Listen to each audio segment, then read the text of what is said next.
Hello, my name is Noe. This time I'm gonna talk about reading techniques, but specifically I'm gonna try to give you some strategies for reading long passages effectively, especially when you need to find specific information about something, maybe dates, maybe numbers or names, etc.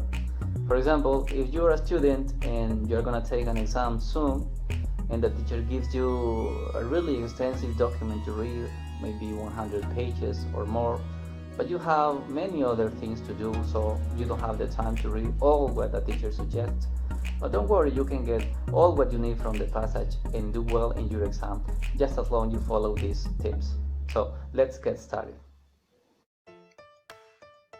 Well, first of all, you must be an active reader. But what does that mean? Well, being an active reader doesn't mean that you are able to understand everything from the first time you read it. But on the contrary, being an active reader means that you are aware that you cannot understand everything from the first time you read it. So if you are an active reader, you are going to follow certain techniques in order to get to understand a topic or a passage better. In his book 10 Steps to Building College Reading Skills, John Langman presents 6 strategies on how to become an active reader. So let's take a look at those strategies. Number 1, when reading a passage for the first time, try to read it straight through. So it means that you don't have to stop when you find an unknown word or when you don't fully understand something, because stopping in the middle of the reading could interfere with your understanding. But on the contrary, you should continue reading until getting an overall sense of the whole passage, because as I told you before, being an active reader doesn't mean that you have to be able to understand everything from the first time you read it. Number 2, when reading, think about the main idea. Keeping in mind the topic while reading is really important, since it helps us to be focused on it. So first of all, before reading something, it is really important to know in advance what we are going to be reading about. If it is a single paragraph, for example, the main idea has to be in the first sentence or in the topic sentence.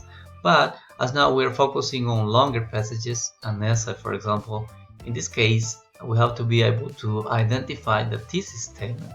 But I'm going to be talking about that later on.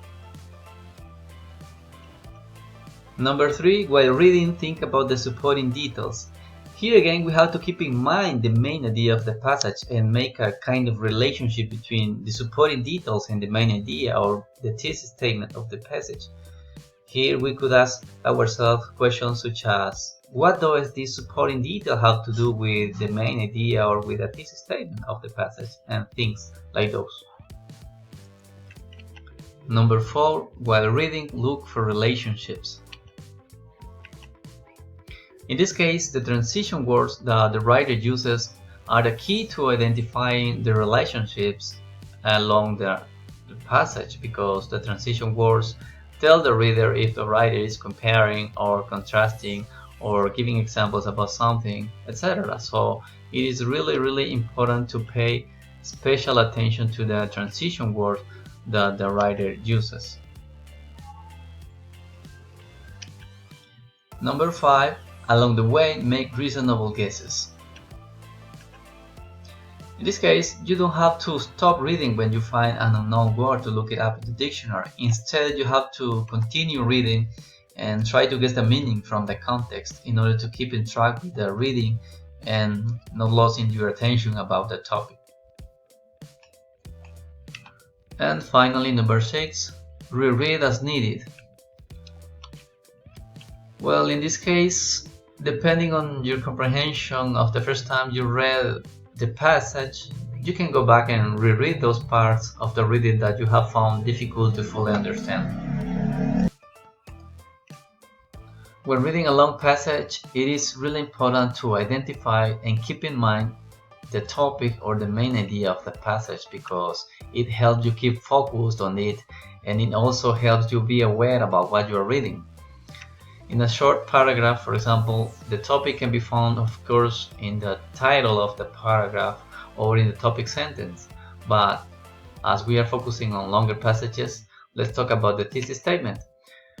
When talking about a longer passage, such as an essay, for example, we must be able to identify the thesis statement, because the thesis statement is the writer's point of view about the topic that is going to be discussed along the whole passage. So it is really important to identify the thesis statement since the very beginning, since it helps the reader understand the general idea about the whole passage or essay. Usually, the thesis statement is found in the end of the introductory paragraph of an essay or any other kind of reading, and it can be one or two complete sentences depending on the writer's needs to explain his or her point of view about a topic. Also, the thesis statement indicates the pattern of organization of the passage. For example, if it is a cause and effect essay, by reading the thesis statement, the reader knows if it is going to follow a block organization or a point-by-point organization. So let's take a look at this example. This is the introductory paragraph of a cause and effect essay following a point-by-point organization. And as you can see here, the thesis statement is in the end and it is a complete sentence. And also it includes all the points that are going to be covered along the whole essay. In this case, this is a 5-paragraph essay, which means that it has 3 body paragraphs. So we have here in the end 3 points to be discussed, one for each one of the body paragraphs. But the number of the points depends on how extensive the reading is or how many paragraphs it has. So that's all for today. I hope you have learned something about it, and thank you very much for watching this video, and see you next time.